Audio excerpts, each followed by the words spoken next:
Pam Bondi just admitted something shocking on Capitol Hill. She didn't even realize her own office sent an email straight to the FBI. Let that sink in. The Attorney General of the United States, one of the most powerful legal figures in the country, claimed she simply wasn't aware of where her directive ended up. That's not just a slip-up. That's a flashing red warning sign about how carelessly power is being handled. Our law enforcement officers, first responders, and local safety agencies are the backbone of our communities. In Northwest Indiana, I've worked hard to bring critical federal grant dollars home, funds that directly support the brave men and women who protect us every day. Unfortunately, funding for 2025 has been rescinded, weakening our public safety framework and making our neighborhoods less safe. I firsthand have a positive impact in securing dollars and investments for Gary, Indiana, East Chicago, Lake County, and Michigan City that were force multipliers that were technology such as license plate readers and the COPS grant.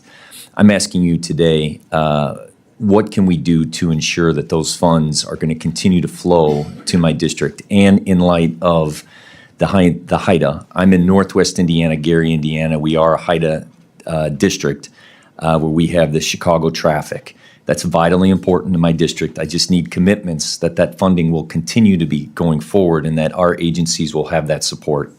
Congressman, thank you for bringing that up. I'm well aware of the HIDA. I believe that's in Maryville. Is that correct? You are correct. And yes, that funding will remain where it is. We do not intend on touching that funding. We want to protect HIDA. Very good.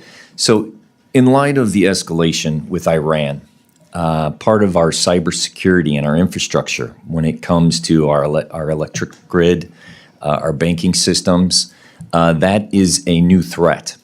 Does this budget reflect increasing our cybersecurity protections, and how is the Department of Justice going to protect our infrastructure when it comes to bad actors such as Iran coming directly at our infrastructure in a cyber attack? Yeah, we have $50 million for cybersecurity, and also in the one big with an M, 50 million. 50 million, okay. Yeah, but also in the one big beautiful bill, it is also addressed to give us more resources. And you know, it's not only Iran, as you well know, it's China as well. But right. Yes, I wholeheartedly agree with you. In the reconciliation, tomato, in the reconciliation bill, can you tell me what more resources are going to go towards cybersecurity? Because I was under the impression that was decreased. Can I get you? I will get you those numbers. Okay. Yes. I want to do everything I can to help you protect cybersecurity, all of us in this country, not only again with Iran, but also with China and all of our foreign adversaries around the world. Okay. And then just a question of curiosity that I have. Director Patel was here a couple of weeks ago, and we talked about the emails that went to the FBI agents, meaning, please tell us what you did at the end of the week. Give us 5 reasons why you did.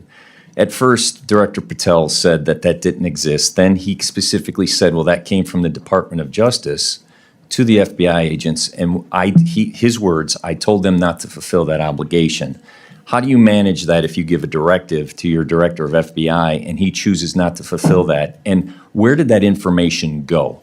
So when someone from the FBI, an agent, fulfilled that obligation of giving you the information of what they were working on, where did that data go and how is it secured?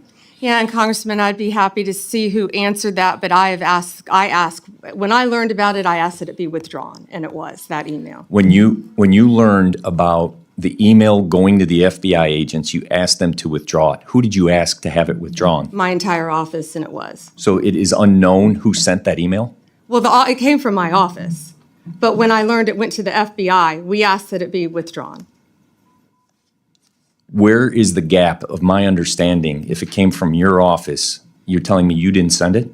I didn't realize it went to the FBI. That email went out. So, and the purpose of that email was to make sure, just so you know, it was to make sure that these people were sitting at their desk and working and alive, that there were people actually responding. And I agree. It could have been, I got up and got a cup of coffee. Sure. So without going into that, the people that did answer it, where did that data go? I will find out. I will get you that information. And I only ask as a national security issue as they're working on sensitive issues. And I thank you for joining us, and I yield back my time. Thank you. What we just heard from Pam Bondi wasn't some minor slip of the tongue. It was a window into how fragile and careless leadership at the highest levels of government can really be. When she said, "I didn't realize it went to the FBI," she wasn't just admitting to a technical oversight. She was admitting that she lost track of where critical, sensitive communications from her own office ended up. And when those communications involve the FBI, one of the most powerful and scrutinized agencies in the nation, the stakes couldn't be higher. Think about this for a moment. The Department of Justice doesn't operate in a vacuum. Every directive, every email, every instruction ripples across agencies, sometimes with serious consequences for national security, law enforcement, and even civil liberties. Bondi's casual admission that she wasn't aware of where an email went raises deeper questions. Who exactly was running her office? Who was checking these directives before they were sent? And how many other things slipped through the cracks without anyone knowing? This is where accountability matters most. Because if top officials can brush off responsibility with "I didn't realize," then what does that say about the culture at the DOJ or any government office? These aren't small-town politics. This is the machinery of power that determines how laws are enforced, how investigations are run, and how sensitive data is safeguarded. A blind spot here isn't just embarrassing, it's dangerous. Congressman Frank Musturvin was right to push harder. His line of questioning wasn't just about one email. It was about whether we can trust the people in charge to even know what's happening inside their own agencies. And when Bondi admitted that she didn't realize her directive reached FBI agents, it revealed a much bigger problem, a system that too often allows powerful people to distance themselves from responsibility. Here's the uncomfortable truth. Lapses like this don't happen in isolation.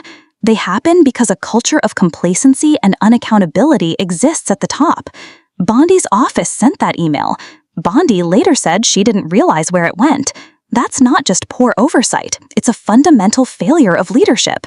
If you're sitting in a role with the kind of influence she has, not realizing is not an excuse, it's a liability. And it's worth asking, if this happened here, how many other times has it happened in different contexts we never hear about? How many sensitive communications end up in the wrong place? How many directives go unchecked? The public usually only finds out when mistakes blow up in hearings like this, but by then, the damage could already be done. The bigger lesson here is simple but sobering. Democracy doesn't only erode through corruption or abuse of power. Sometimes it erodes through negligence, through leaders who are careless, inattentive, or more concerned with shielding themselves than with owning up to their mistakes. Bondi's testimony is more than a personal embarrassment. It's a case study in how fragile trust in government can be when accountability gets lost. And this is why hearings like these matter. They give us a glimpse into how power really works and just how often it fails to work as it should. But here's the challenge. It's not enough to be shocked for a moment and move on. If we don't keep asking these hard questions, if we don't demand answers, if we don't hold leaders accountable, then nothing changes. So here's my call to you. Don't let this slip quietly into the background noise of politics. Pay attention. Share what you learn. Hold leaders, on every side, to the standard they owe us. Because if ignorance at the top is allowed to slide, it's not just embarrassing, it's dangerous.